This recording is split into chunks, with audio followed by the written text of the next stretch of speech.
إن الحمد لله نحمده ونستعينه ونستغفره ونعوذ بالله من شرور أنفسنا ومن سيئات أعمالنا من يهده الله فلا مضل له ومن يضلل فلا هادي له وأشهد أن لا إله إلا الله وحده لا شريك له وأشهد أن محمدًا عبده ورسوله صلى الله تعالى عليه وآله وسلم يا أيها الذين آمنوا اتقوا الله حق تقاته ولا تموتن إلا وأنتم مسلمون يا أيها الناس اتقوا ربكم الذي خلقكم من نفس واحدة وخلق منها زوجها وبث منهما رجالا كثيرا ونساء واتقوا الله الذي تساءلون به والأرحام إن الله كان عليكم رقيبا يا أيها الذين آمنوا اتقوا الله وقولوا قولا سديدا يصلح لكم أعمالكم ويغفر لكم ذنوبكم ومن يطع الله ورسوله فقد فاز فوزا عظيما أما بعد فإن خير الحديث كتاب الله وخير الهدي هدي محمد صلى الله تعالى عليه وآله وسلم وشر الأمور محدثاتها وكل محدثة بدعة وكل بدعة ضلالة وكل ضلالة في النار أعوذ بالله من الشيطان الرجيم بسم الله الرحمن الرحيم يوم نقول لجهنم هل امتلأت وتقول هل من مزيد وقال النبي صلى الله تعالى عليه وآله وسلم فيما رواه الإمام مسلم في صحيحه أن النبي صلى الله تعالى عليه وآله وسلم قال الدين والنصيحة قلنا لمن قال لله ولكتابه ولرسوله ولأئمة المسلمين وعامتهم محترم اور معزز دینی اور ملی بھائیوں، بزرگوں، نوجوان دوستوں، ہم اور آپ جانتے ہیں کہ دین اسلام میں جہاں پر اللہ رب العزت کی رضا جوئی حاصل کرنے کا ذریعہ اور اللہ تبارک و تعالیٰ کا تقرب حاصل کرنے کا ایک اہم ذریعہ یہ ہے کہ آپ نمازیں پڑھیں، توحید پر قائم رہیں، سنت کی اتباع کریں، زکوٰۃ کی ادائیگی کریں، رمضان کے روزے رکھیں، اور اللہ رب العزت نے اگر طاقت عطا فرمائی ہے تو حج کریں، اور اس کے علاوہ دیگر جو عبادات ہیں ان عبادات کے ذریعے سے اللہ رب العزت کا تقرب حاصل کریں اور محرمات اور منہیات سے بچیں۔ جہاں پر ان ذرائع سے ہم اللہ رب العزت کو خوش کر سکتے ہیں، وہیں پر ایک بہت اہم ذریعہ ہے میرے بھائیوں، جس ذریعہ سے ہم اور آپ اکثر کوتاہی برتتے ہیں، اور بہت آسان اور بہت ہی سہل اور بہت ہی کم خرچ والا ذریعہ ہے، بلکہ بسا اوقات انسان کو خرچ کی ضرورت نہیں پڑتی ہے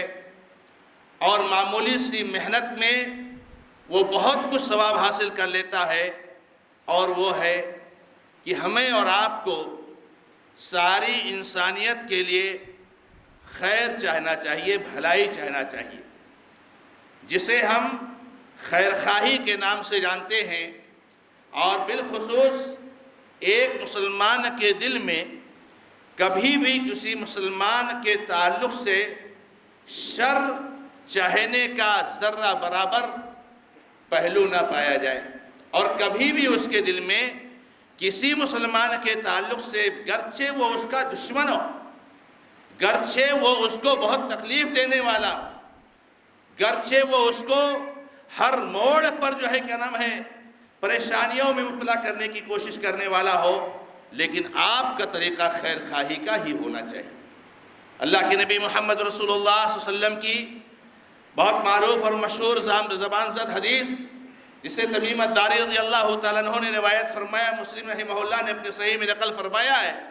کہ اللہ کے نبی علیہ السلام نے فرمایا الدین النصیحہ، دین ہے خیر خواہی کا، خیر چاہنا، بھلائی چاہنا، اسی کا نام ہے دین، یہی مکمل دین ہے۔ لوگوں نے تھوڑی تفصیل پوچھی کہ اللہ کے نبی علیہ السلام لمن، یہ خیر خواہی، یہ بھلائی چاہنا، یہ خیر چاہنا کس کے لیے؟ تو اللہ کے نبی علیہ السلام نے فرمایا للہ، اللہ کے لیے، اللہ کی کتاب کے لیے، اللہ کے رسول صلی اللہ علیہ وسلم کے لیے، اور مسلمانوں کے حکمران اور ائمہ اور امراء کے لیے، اور عام مسلمانوں کے لیے۔ تو عام مسلمانوں کے لیے خیر خواہی چاہنا یہ الدین النصیحہ کا جز ہے۔ آپ سمجھ سکتے ہیں کہ جب جس دین میں ہمارے لیے فرض کیا گیا ہے اور ہمارے لیے یہ لازم قرار دیا گیا ہے کہ ہم عام مسلمانوں کے لیے، ہر مسلمان کے لیے خیر چاہیں، ہر مسلمان کے لیے بھلائی چاہیں، تو اس دین میں کہاں گنجائش ہو سکتی ہے اس چیز کی کہ ہم کسی کے لیے شر اور برائی چاہیں؟ اللہ کے نبی علیہ السلام کی ان حدیث کو بھی ہم یاد رکھیں، جب اللہ کے نبی علیہ السلام نے بہت سارے خیر کے کام بتائے اور بہت سارے اللہ کے نبی علیہ السلام نے لوگوں کے مدد کرنے کے تعلق سے راستے بتائے، اور اللہ کے نبی علیہ السلام نے ضرورت مندوں، محتاجوں، حاجت مندوں، پریشان حال لوگوں کی مدد کرنے، ان کا سہارا بننے کی ترغیب دلائی۔ تو بعض صحابہ کرام نے سوال کیا کہ اللہ کے نبی علیہ السلام، اگر میں یہ سب نہ کر پاؤں، نہیں میرے پاس مال ہے کہ میں کسی غریب کی مدد کر لے جاؤں، کسی پریشان حال بیمار مریض کے علاج میں کچھ حصہ بن سکوں، میرے پاس نہیں اتنا وقت ہے اور میرے پاس اتنا مال نہیں ہے، اگر مجھ سے یہ نہ ہو پائے تو میں کیا کروں؟ تو اللہ کے نبی علیہ السلام نے کہا اتنا تو کر سکتے ہو کہ اپنے شر کو لوگوں سے روکے رکھو۔ لوگوں کو بھلائی نہیں پہنچا سکتے، خیر نہیں پہنچا سکتے، لوگوں کے لیے اچھا نہیں بن سکتے، تو لوگوں کے لیے تکلیف اور برائی کا ذریعہ تو نہ بنو۔ اس کی طاقت تو ہر انسان کے اندر موجود ہے میرے بھائی۔ اگر دعائیں نہیں دے سکتے ہو تو گالیاں نہ دو، اگر کسی کی تعریف نہیں کر سکتے ہو تو غیبت نہ کرو، عزت نہ اچھالو، برائیاں نہ بیان کرو، کوتاہیاں نہ بیان کرو، اگر کسی کی خدمات کو سراہ نہیں سکتے ہو تو اس کی تنقیص اور توہین تو نہ کرو، اگر کسی کی تعظیم نہیں کر سکتے ہو تو اس کی توہین تو مت کرو۔ شر کو لوگوں سے روکے رکھنا یہ بھی بہت بڑا خیر ہے۔ آپ کی زبان سے گالیاں زیادہ ادا ہو جاتی ہیں اور ناراض ہوتے ہیں تو بہت غصہ ہو جاتے ہیں تو گالی گلوچ کرتے، زبان کو روکے رکھیے، زبان کے روکے رکھیے۔ آپ کے پڑوسی کے تعلق سے کوئی آدمی آیا ہے، آپ کے پڑوسی کی بچی کے رشتے کے تعلق سے آپ مشورہ لے رہا ہے، اگر آپ کو آپ کے پڑوسی سے کوئی اختلاف ہے تو اگر پڑوسی کی تعریف نہیں کر سکتے ہو تو خاموش رہو، خاموش تو رہ سکتے ہو، زبان کو آپ روک تو سکتے ہو۔ کسی کے جو ہے خیر کی چیزوں کو، کسی کے فائدے کی چیزوں کو اور کسی کے ضروریات اور مصلحتوں کو ٹھیس پہنچانا یہ میرے بھائیوں ایک مومن کے سیوا نہیں ہے۔ آپ کا کوئی رشتہ دار ہے اللہ کے بندو، اگر کوئی ایسا موقع آتا ہے اور کوئی آدمی آپ کے رشتہ دار کے تعلق سے مشورہ لیتا ہے اور آپ کا اس رشتہ دار سے کوئی اختلاف ہے تو اللہ کے بندو، اگر اس رشتہ دار کے لیے خیر کا ذریعہ نہیں بن سکتے ہو تو اپنی زبان کو روک کر کے، خاموش رہ کر کے،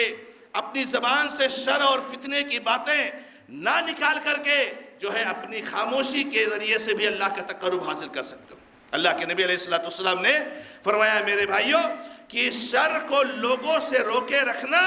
یہ بھی خیر ہے، اور بعض حدیثوں میں فرمایا صدقہ ہے جو آپ اپنے نفس پر اور اپنے اوپر کرتے ہو۔ میرے بھائیوں، آج کے ماحول، آج کے معاشرے میں، آج کے سماج میں، جبکہ ہم تقریباً ایسے حالات سے گزر رہے ہیں جو ایمرجنسی کی حالات ہیں، بہت ہی کیا نام ہے تکلیف دہ حالات سے گزر رہے ہیں، ان حالات میں اللہ کے نبی علیہ السلام کی یہ حدیثیں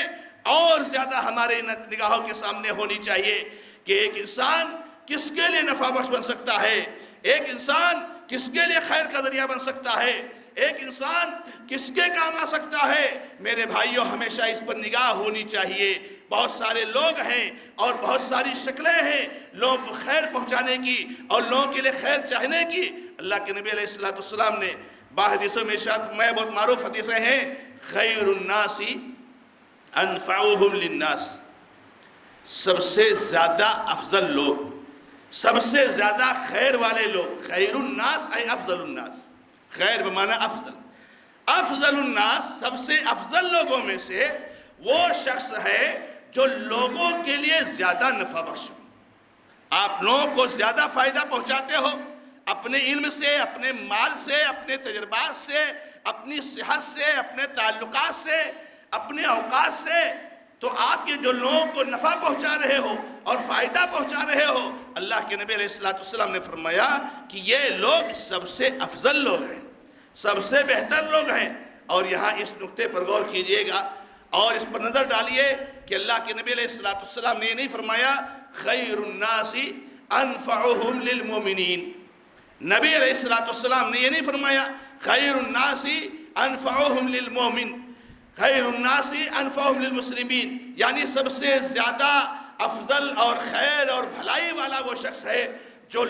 مسلمانوں کے لیے زیادہ نفع بخش ہو، مومنوں کے لیے زیادہ مفید ہو۔ یہ نہیں فرمایا، آپ نے فرمایا انفعهم للناس، ناس میں مسلم آ جاتے ہیں، ناس میں موحد آ جاتے ہیں، ناس میں مشرک آ جاتے ہیں، ناس میں کافر آ جاتے ہیں، ناس میں اچھے لوگ آ جاتے ہیں، ناس میں برے لوگ آ جاتے ہیں، ناس میں نماز پڑھنے والے بھی آتے ہیں، ناس میں نماز نہ پڑھنے والے بھی آتے ہیں، یہ سب کے سب ناس ہیں۔ یعنی پوری انسانیت کے لیے خیر کا کام کرنا، پوری انسانیت کے لیے نفع کا ذریعہ بننا، پوری انسانیت کو فائدہ پہنچانے کی کوشش کرنا، یہ اللہ کے نبی علیہ السلام ترغیب دلا رہے ہیں۔ اب ظاہر سی بات ہے کہ آدمی ان حدیثوں پر جب غور کرے گا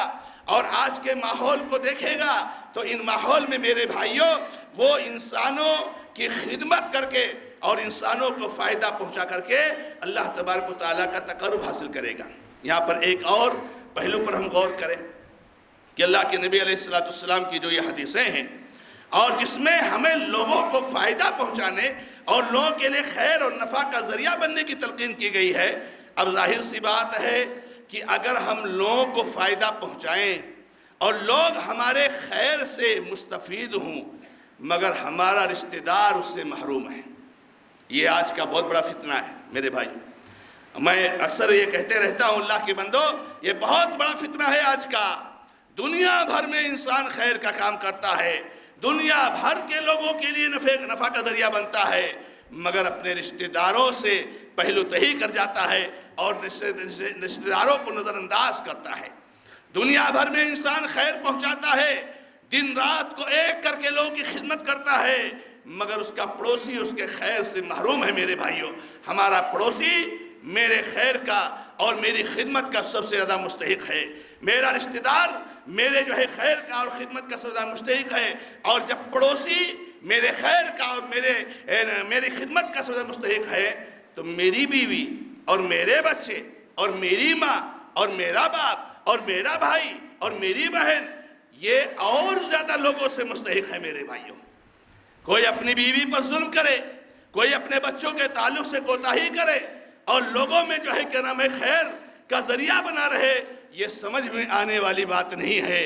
وہ شخص وہ ہوتا ہے جو اپنی بیوی کو 10 کے بجائے 20 دیتا ہے، اپنی بیوی کو خیر کا ذریعہ بنتا ہے، اولاد کے لیے خیر کا ذریعہ بنتا ہے اور پھر دوسرے لوگوں میں خیر کا کام کرتا ہے۔ تو یہ بات سمجھ میں آتی ہے کہ یہ عمل اور یہ اقدام علم کی بنیاد پر ہے۔ تو میرے بھائیوں، میری بات کا خلاصہ یہ ہے کہ آج کے اس ماحول میں ہمیں اور آپ کو سب کو لوگوں کے لیے سب سے زیادہ نفع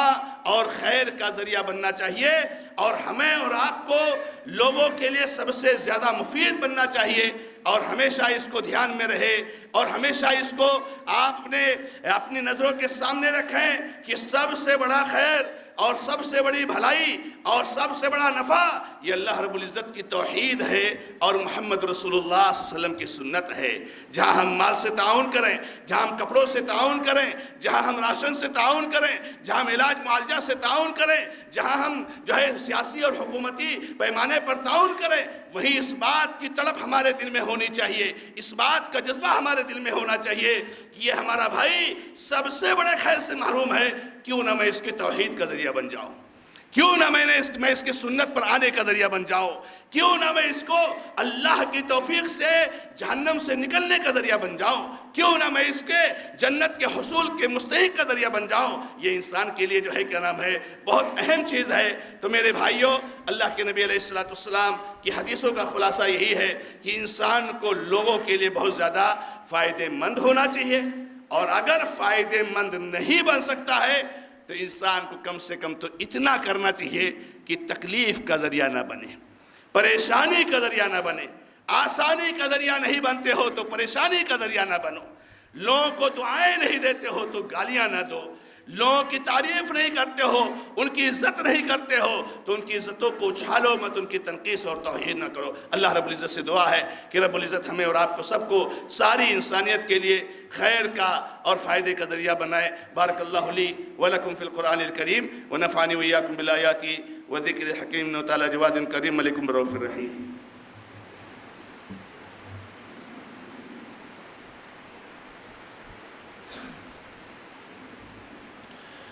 الحمد للہ رب العالمین واشہد ان لا الہ الا اللہ وحدہ لا شریک لہ واشہد ان محمدا عبدہ ورسولہ صلی اللہ تعالی علیہ وآلہ وسلم۔ اعوذ باللہ من الشیطان الرجیم، بسم اللہ الرحمن الرحیم۔ ان اللہ وملائکتہ یصلون علی النبی یا ایہا الذین آمنوا صلوا علیہ وسلموا تسلیما۔ اللهم صل على محمد وعلى آل محمد كما صليت على إبراهيم وعلى آل إبراهيم إنك حميد مجيد۔ اللهم بارك على محمد وعلى آل محمد كما باركت على إبراهيم وعلى آل إبراهيم إنك حميد مجيد۔ میرے بھائیو، آج کے اس ماحول میں اللہ کے نبی علیہ السلام پر زیادہ درود و سلام بھیجنے کی اشد ضرورت ہے۔ نبی صلی اللہ علیہ وسلم پر درود و سلام بھیجنے سے مصیبتیں ختم ہوتی ہیں، پریشانیاں اور اللہ کا عذاب ٹلتا ہے۔ ربنا ظلمنا انفسنا وان لم تغفر لنا وترحمنا لنكونن من الخاسرين۔ ربنا آتنا في الدنيا حسنة وفي الآخرة حسنة وقنا عذاب النار۔ ربنا اغفر لنا ولإخواننا الذين سبقونا بالإيمان ولا تجعل في قلوبنا غلا للذين آمنوا ربنا إنك رؤوف رحيم۔ اللهم ارفع عنا هذا البلاء والوباء۔ اے اللہ ہم سے اس بیماری اور مصیبت کو ختم کر دے۔ اے اللہ ہماری حفاظت فرما۔ اے اللہ سب کی حفاظت فرما، ساری انسانیت کی حفاظت فرما۔ اے اللہ انسانیت کی کمر ٹوٹ گئی ہے رب العالمین، تو انہیں اس مصیبت سے نجات دلا دے، اس پریشانی کو اللہ رب العزت تو اٹھا لے۔ ہم گنہگار ہیں، ہمارے گناہوں کو معاف کر دے۔ جو مر گئے ان کی مغفرت فرما، جو پریشان حال ہیں، بیمار ہیں، ان کو شفا یابی عطا فرما اور پریشانی کو دور فرما۔ جو کسی بھی طرح کے غم اور ٹینشن سے گزر رہے ہیں، رب العزت ان کے لیے آسانیاں پیدا فرما۔ اے اللہ ہماری حفاظت فرما۔ اے اللہ تو ظالموں کے لیے کافی ہو جا۔ اللہم علیک